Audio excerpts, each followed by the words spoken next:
Dear student, आज हम chapter number 8 हमारा जो है वेव्स उसकी एक्सरसाइज शुरू करने जा रहे हैं।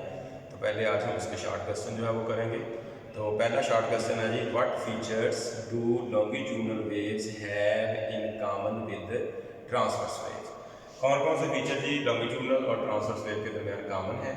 तो इसमें बेटा मुख्तलिफ फीचर है। सबसे पहले दोनों वेव जो है ना वो मैकेनिकल वेव्स हैं, ठीक है। Both can require medium for their propagation. Number 2, दोनों वेव्स के अंदर जो मीडियम के पार्टिकल होते हैं वो ऑसिलेट करते हैं मीन पोजीशन के अबाउट, ठीक है। दूसरा हो गया। इसके अलावा नंबर 3 के ऊपर दोनों वेव्स जो है ना वो एनर्जी को ट्रांसपोर्ट करती हैं from one point to the other point. तो these are the different features in which longitudinal and transverse wave both are common. Second question है जी, the 5 possible waveforms obtained when the output from a microphone is fed into the Y input of a cathode ray oscilloscope with the time base are shown in a figure. These waves are obtained under the same adjustment of the cathode ray oscilloscope controls indicates the waveform. Number 1 है जी, which trace represent the loudest note। तो इसमें बेटा जो figure D है ना आपकी book के ऊपर बनी हुई वो लाउडेस्ट ट्रेस है, तो इसका आंसर डी होगा। Number 2, which phase trace represent the highest frequency. तो इसमें बी फिगर जो है वो हाईएस्ट फ्रीक्वेंसी, यानी आपका जो बी फिगर है वो कुछ इस तरह से बनी हुई है। ये आपके लाउडेस्ट नोट है और इसका आंसर जो है वो लाउडेस्ट नोट का ये होगा। और उसके बाद जो दूसरी आंसर है कि फ्रीक्वेंसी किसकी ज़्यादा है, तो वो जो बी फिगर है ये आपके पास हाई फ्रीक्वेंसी वाली वेव को रिप्रेजेंट कर रही है। ठीक हो गया जी। क्वेश्चन नंबर 3 है, is it possible for two identical waves travelling in the same direction along the string to give rise to a stationary wave. क्या ये मुमकिन है कि हमारे पास दो वेव एक ही डायरेक्शन में जा रही हो, जिनकी फ्रीक्वेंसी सेम हो और उनसे स्टेशनरी वेव बने? No, it is not possible.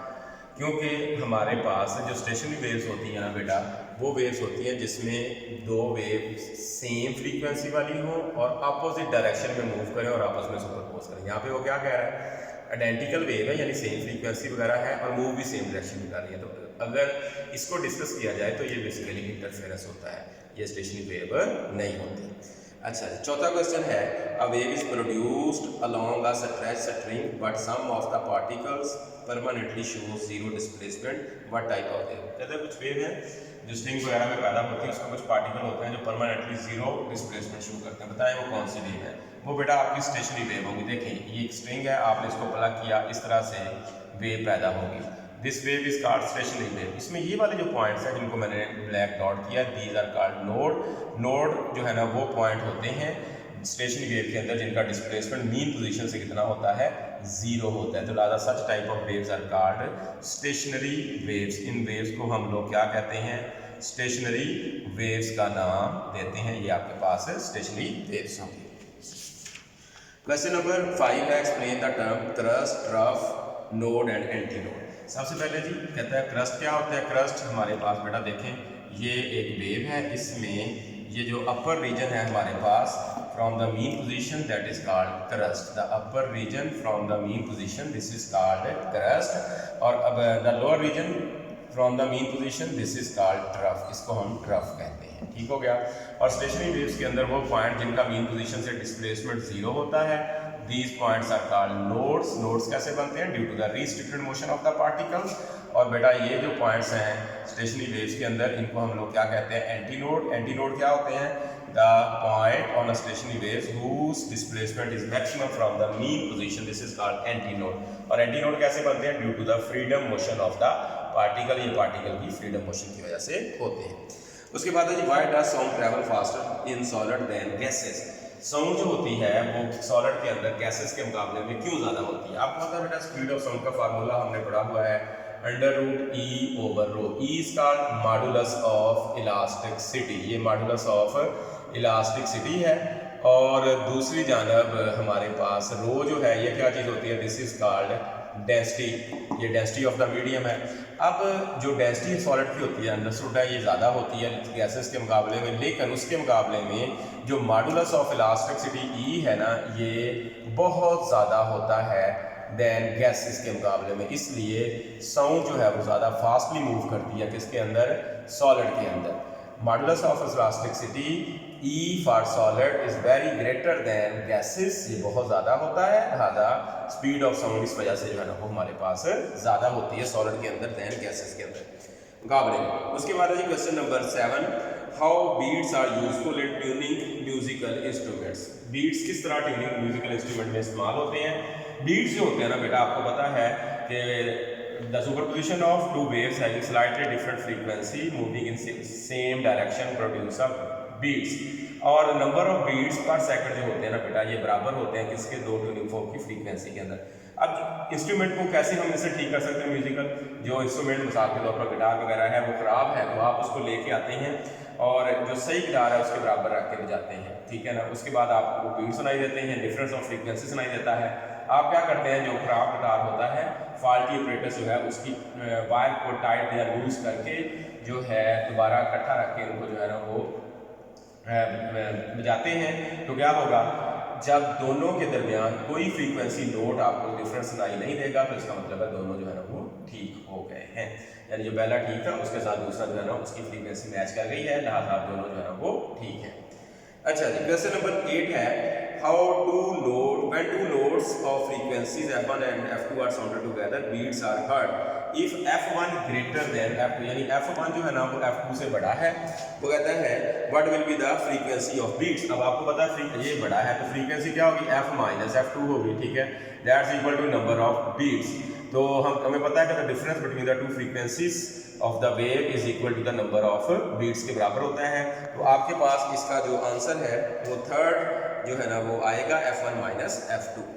अगला क्वेश्चन है 9 जी, as a result of distant explosion an observer senses the ground tremor and then hears the explosion explain the time difference. वो कहता है एक ऑब्जर्वर है, वो ज़मीन के अंदर जो है ना वो गड़गड़ाहट की आवाज़ को पहले सुनता है और हवा के अंदर से आवाज़ धमाके की बाद में आती है, ये टाइम डिफरेंस भी होता है। आपको पता है बेटा जो ग्राउंड है वो क्या है, वो सॉलिड है, और आपको पता है कि जो सॉलिड होता है उसमें स्पीड ऑफ साउंड जो होती है वो गैसेस के मुकाबले में क्या होती है, ज़्यादा होती है। इसलिए ज़मीन के अंदर जो ट्रिमर है वो आपको पहले सुनाई देती है, क्योंकि आपकी अर्थ जो है वो सॉलिड है, लिहाजा इसमें साउंड ज़्यादा फास्टली ट्रैवल करके हवा के अंदर, गैस के अंदर जो है वो उसके मुकाबले में जल्दी आप तक पहुंच जाती है। इसलिए हम वो गड़गड़ाहट जो ट्रिमर है उसकी आवाज़ पहले सुनते हैं, जबकि जो हमारे पास हवा के अंदर या गैस के अंदर जो आवाज़ आती है धमाके की वो बाद में आती है।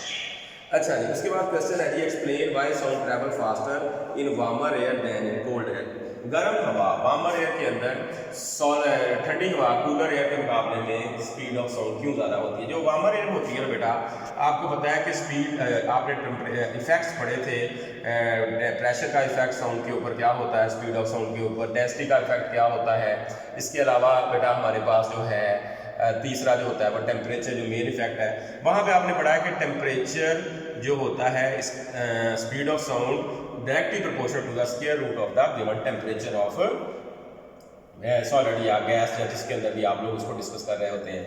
तो हमारे पास जब टेम्परेचर डायरेक्टली प्रोपोर्शनल है तो जाहिर बात है जब आपकी वार्मर गैस होगी उसका टेम्परेचर ज़्यादा होगा, उसके अंदर जो स्पीड ऑफ साउंड वो भी ज़्यादा होगी। और दूसरा ये होता है कि जब आपको गैस वगैरह जो होती है आप उसको वार्म अप करते हैं, उसको हीट अप करते हैं, तो उनके पार्टिकल्स की थर्मल काइनेटिक एनर्जी जो है ना वो बढ़ जाती है, जिसके नतीजे में वो ज़्यादा फास्टली जो है ना वो अपनी एनर्जी को अगले से पार्टिकल में ट्रांसफर कर रहे होते हैं। तो लिहाजा sound is a form of energy, तो ये भी आसानी तो इसी तरह से आगे ट्रांसफर होती है। दूसरा आप जनरल कह सकते हैं कि speed of sound is directly proportional to the square root of the temperature, तो लिहाजा वार्मर एयर का टेम्परेचर ज़्यादा होता है तो वहाँ पर sound of speed of sound जो होती है वो भी क्या होती है, ज़्यादा होती है।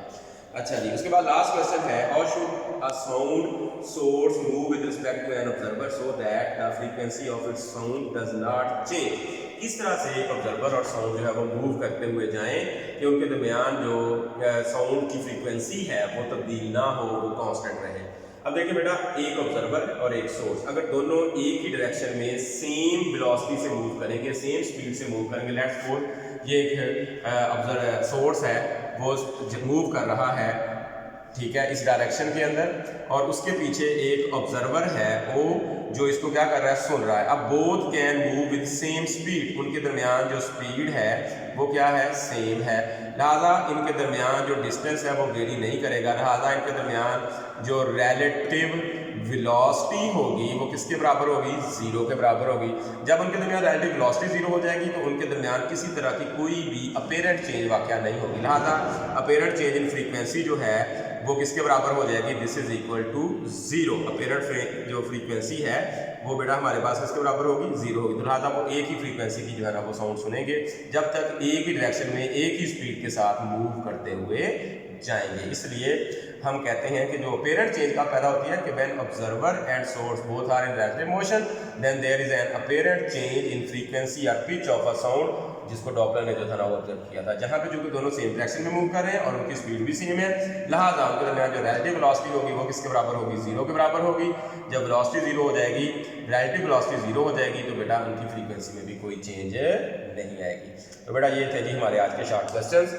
तो इनमें किसी बच्चे को कोई क्यूरी हो, कोई जो है ना वो क्वेश्चन हो, कोई पॉइंट समझ ना लग रहा हो तो वो दोबारा मेरे साथ डिस्कस कर सकते हैं। Thank you very much ji.